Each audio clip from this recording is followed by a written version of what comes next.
ಎಲ್ರಿಗೂ ನಮಸ್ಕಾರ. Cinema title ಕುಡುಕ್ ನನ್ನ ಮಕ್ಕಳು, ಕ್ಯಾಪ್ಷನ್ ತುಂಬ ಒಳ್ಳೆಯವರು ಅಂತ. ಸೊ ಅದ್ರದ್ದು ಯಾರೂ ಮಾತಾಡಿಲ್ಲ. ಸೊ ಅದು ಹೇಳ್ಬಿಡ್ತೀನಿ ನಿಮಗೆ. ಕುಡ್ತ ಅನ್ನೋದು ತುಂಬ ಸೀರಿಯಸ್ ವಿಷಯ. ನಾವು ಅದನ್ನು ತುಂಬ ಕಾಮಿಡಿಯಾಗಿ ಪಾಸಾಗಿ ಹೋಗ್ಬಿಡ್ತೀವಿ.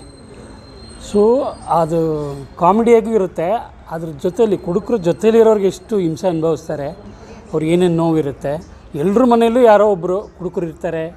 ಅವರಿಂದ ಮನೇಲಿರೋರಿಗೆ ತೊಂದರೆ, ಲೈಫ್ ಹಾಳಾಗಿರುತ್ತೆ. ಈಗ ನಮ್ಮ ಮನೇಲೇ ತೊಗೊಂಡ್ರೆ ನಮ್ಮ ಅಕ್ಕನ ಮಗ ಕುಡಿತಾನೆ, 35 ವರ್ಷ ಆಯಿತು, ಕೆಲ್ಸಕ್ಕೆ ಹೋಗ್ತಿಲ್ಲ. ನನ್ನ ತಂಗಿ ಗಂಡ ಕುಡ್ಕ, ಸತ್ತೋದ, ಮಕ್ಕಳಿದ್ದಾರೆ.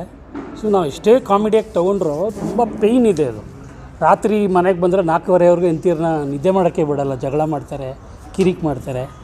ಸೊ ಈ ಕ್ಯಾರೆಕ್ಟರ್ 4 ಕ್ಯಾರೆಕ್ಟರ್ ಏನಿದೆಯಲ್ಲ, ಇದ್ರ ಥ್ರೂ ನಿಮಗೆ ನೋಡೋ ಕಾಮಿಡಿ ಅನಿಸಿದ್ರು, ಜೊತೆಲಿರೋರಿಗೆ ಹಿಂಸೆನೇ ಅದು. ಸೊ ನಿಮ್ಗೆ ಕಾಮಿಡಿಯಾಗಿ ಹೋದರೂ ಎಂಡಲ್ಲಿ ಕುಡಿಯೋದು ಬಿಡೋದು ಹೇಗೆ, ಆಮೇಲೆ ಅದನ್ನು ಬಿಟ್ಟರು ಅವ್ರಿಗೆ ಚೆನ್ನಾಗಿರ್ತಾರೆ. ಸೊ ಈ ರೌಂಡಪ್ಗೆ ನಾವು ಎಂಡ್ ಮಾಡ್ತೀವಿ. ಅಲ್ಲಿವರೆಗೂ ನಿಮಗೆ ಟೈಮ್ ಎಂಟರ್ಟೈನ್ಮೆಂಟ್ ಇರುತ್ತೆ, ಥ್ರೂಔಟ್ ಕಾಮಿಡಿ ಇರುತ್ತೆ. ಲಾಸ್ಟ್ ಒಂದು ಕಮರ್ಷಿಯಲ್ ಎಲಿಮೆಂಟ್ ಜೊತೆಗೆ ಒಂದು ಸಣ್ಣ ಮೆಸೇಜು, ಅದು ತುಂಬ ಹೊತ್ತು ಇರಲ್ಲ, ಬಟ್ ಕನ್ವೆ ಆಗುತ್ತೆ. ಇದು ನಮ್ಮ ಕುಡುಕರ ಮಕ್ಕಳು ತಂಡದ ಸಾರಾಂಶ.